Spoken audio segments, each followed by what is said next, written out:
India versus Australia, World Test Championship final, we lost. India versus Australia, ODI World Cup final, we lost. India versus Australia, Under19 World Cup final, what will happen? Of course we'll win, because what they say is try, try, try again, right? So it's the third attempt which is the charm. So obviously this is the attempt, this is the time for us to take payback.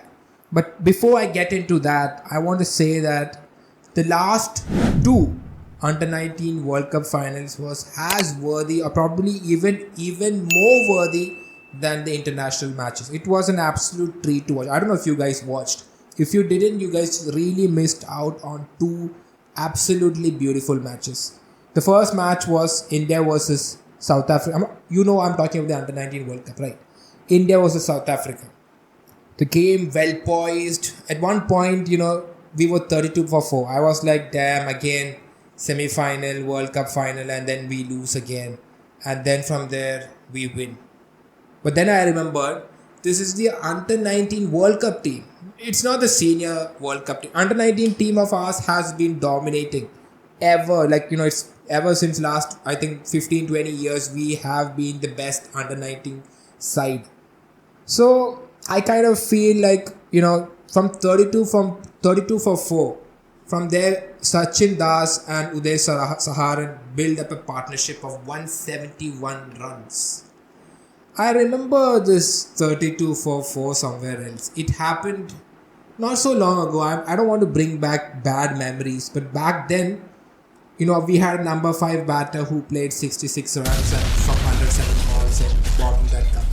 But yeah, let's not get into that negative aspects, but let's talk about what's happened first. The good things what happened. Sachin Das, 96 runs from 95 balls. Uday Saharan, 81 runs from 100 and some ball, 120 balls. Very slow strike rate, but he made the game. Sachin Das from the beginning, playing the ball on the rise, playing the short ball, very easy on the eye. Someone from the Indian subcontinent who can play the short ball well.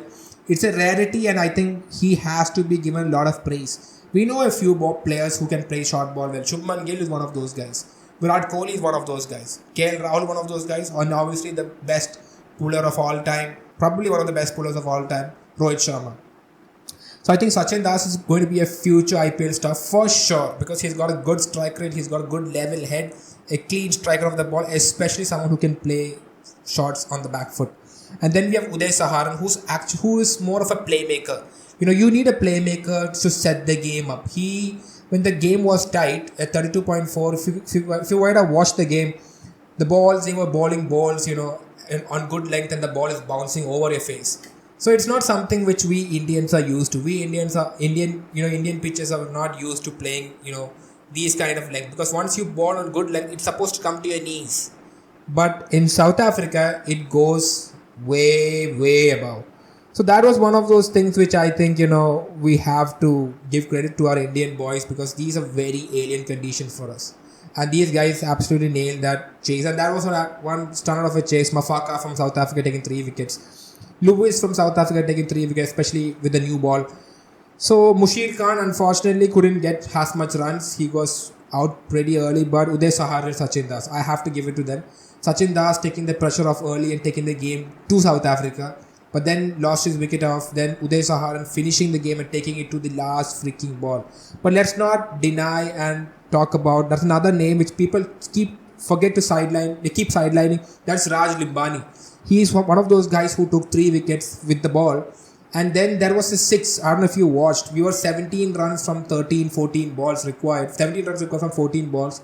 Where Uday Saharan was playing a very calm and, in his zone knock. But then there came a point that now he has to go off and start hitting boundaries, get off his comfort skin. But Raj Limbani comes in and hits a beautiful 6, and I was like, damn, bro, because that was something else. Because I was not expecting Raj Limbani to come in and whack a beautiful 6. Probably even a top order batter wouldn't hit such a magnificent 6. So India won. Unfortunately for South Africa, people have been calling them chokers, which I think it's not a right word. They're Under-19 team. India was a better team, and on that day, so that for that reason we lost. We won, but it could have gone anyways. if Raj Lambani is one, might have miscued it, or maybe Uday Saharan giving it off. But I think it was South Africa's game to win. But I think, somewhere India held their patience all thanks to Sachin Das and Uday Saharan. But then after that comes another even more crazier game. Pakistan versus Australia. I was not expecting this. Pakistan, I was not expecting this from you guys. Are bringing complete thrillers. Before this, there was a Pakistan versus Bangladesh game, which went to the wire, which went to the last freaking wicket, and at the end, Zishan getting that wicket and winning it for Pakistan. And here, it went the same exact way, but unfortunately for Pakistan, it went in Australia's way. If you ask me personally, as a neutral fan, I don't know who to support, because Pakistan versus India, the pressure will be on India mostly because India has been doing pretty well against Pakistan. So it's expected that you have to win. Whereas Pakistan, if they lose, it's fine, but if they win, it's like ascension to heroism. So I kind of feel that, I was not supporting anyone. Australia being Australia, we know that Australia in ICC tournaments are absolutely powerhouses. So I didn't have any team to support. I was like absolutely neutral. But when Pakistan lost, I must say I felt sad. Especially that point when, Ubaid Shah ran for that. If you watch the game, it edged and went backwards, and he ran to third man. He ran towards the fence, and he failed to collect the ball because the ball was trickling away, and finally reached the fence. And he literally laid there flat down on his bare back, on his tummy. So I kind of felt like, man, and he sat like that. He laid like that for close to 7 minutes, 5 to 7 minutes.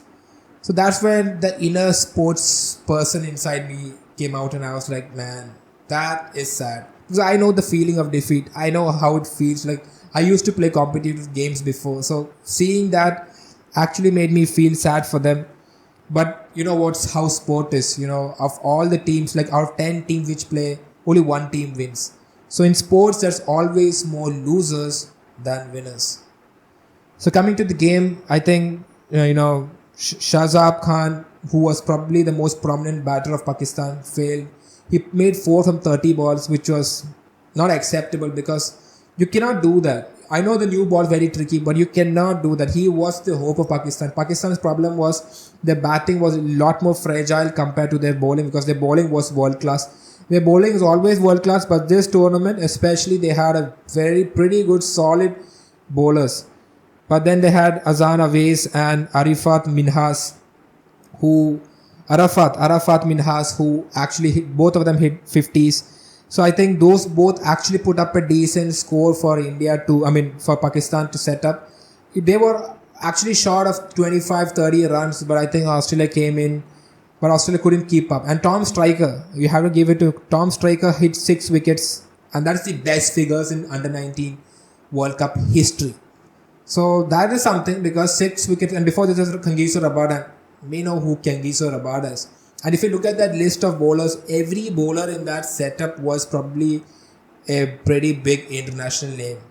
So they're all big names. So probably this Tom Striker is one of those guys we international cricket fans have to look out for, because Australia and their athletic fitness and the kind of players they always bring Dominion players, and I think this Tom Striker is one of them. And I think, most credit has to go to Raf McMillan, the way how he held his nerve. He played 2 shots which went back towards third man and got a boundary. But I think the fact that he took it till the end, and he played every ball on its merit, and he knew when Pakistan would be under pressure. So I think lots and lots of credit to him. Ali Raza, he took 4 wickets. He was also brilliant. He was probably the game changer of the game. After Arafat Minhas was absolutely dangerous. I think the captaincy of Pakistan was mid. They had certain times when they looked really good. On the field, they were like all communicating with each other. They had that willpower, the fire, the zeal to win. But sometimes I kind of felt that Arafat was brought in a little too late. He is one of their prime bowlers, and who's been someone who can slow the wicket. He can bowl on the wicket and try to slow the game as much. Zishan was not working because Zishan was bowling a little bit off back of the length, and these guys, Australian players, can actually play back of the length really well, because that is their prime. That's how they've been brought up. playing in pitches which have extra bounce. So if you look at even Ali Raza, he kept it up. He bowled it up and he was taking wickets from the top, from on bowling in good length and bowling a little fuller.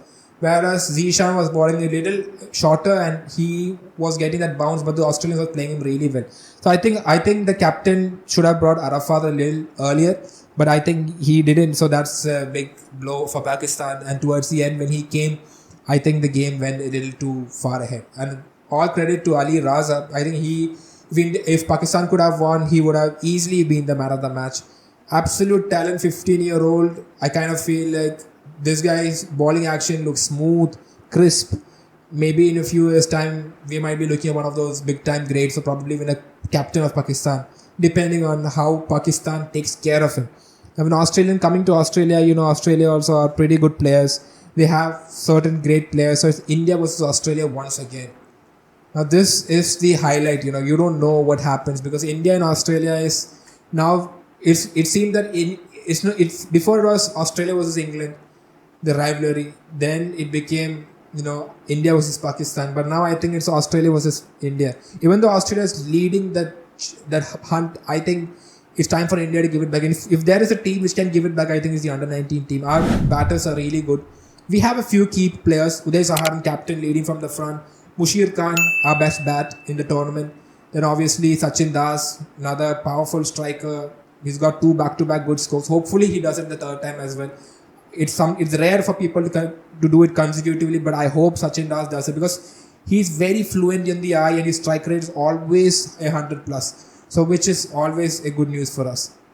And then I think Raj Limbani is one of those guys who can swing the ball in the beginning. And the shots he played towards the back end is still fresh in my mind. I don't think I'm going to forget that. And then we have Soumya Pandey, who's probably one of the best I think he is the best left armer off spinner in the tournament.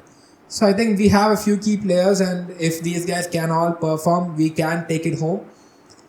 And one fun fact I would like to talk about is when India won, let's say semi-final, we could see the whole Indians flooded the field. They're hugging their players and they're celebrating massively. When Pakistan won against Bangladesh, the same thing happened. All Pakistanis hugging and huddling, and so it shows the kind of emotion we people from the subcontinent have towards cricket. Whereas when Australia won, they all sat in their cubicle, in the stand. They never came out. So that just shows that they are very level-headed, and that's why they win tournaments. We are very emotional. It is good to be emotional, but when you're too emotional, your line, your length, your skills can all go off. You have to be level-headed. That's the most important and the most greatest quality of MS Dhoni. So I kind of feel the match, I would say, I don't know who would win. Cricket, it's a funny game. It depends on pressure, who bats first, who bats second, toss, and a lot of things goes on. Cricket, the variables. I don't want to be those guys who are going to predict. Obviously, I want India to win. So I'll make that clear. But, as an Indian cricket fan, sometimes you're a little too heartbroken to expect and then get the unexpected. So I would just say that let Indian team play well, and no matter what happens, maybe we might lose by a big margin, maybe we might win by a big margin, maybe we might lose by a small margin, maybe we might win by a small margin. So whatever happens, let's stay true to our team and support our team, and let's not be toxic. And these are young, small boys. They could be the future. We don't know, because Virat Kohli or Rohit Sharma has a few years in them. Now, when they go, we want Indian cricket to survive, and we want these players to be there. So let's be very good to them and nice to them, and let's hope the best for them. Even though if things don't work out, let's not be toxic and let's support them. So that's all I have to say to you guys. And as I said, this is a YouTube channel where I break down everything what happens on the field and off the field. So I would really, really love it if you could subscribe, like and comment, because it helps me to improve my reach. The algorithm likes it when you do subscribe and like and all those things, so I can portray my content to a lot more people, and my content can get even better. So if you guys really had fun, please don't forget to like, subscribe and comment, and don't forget to hit the bell icon, because there's sometimes you don't get the content just by subscribing. If you hit the bell icon, you will be notified of those videos. So with that, I would like to say adios. You guys have always been the best, and let's pray for the best. Cheers.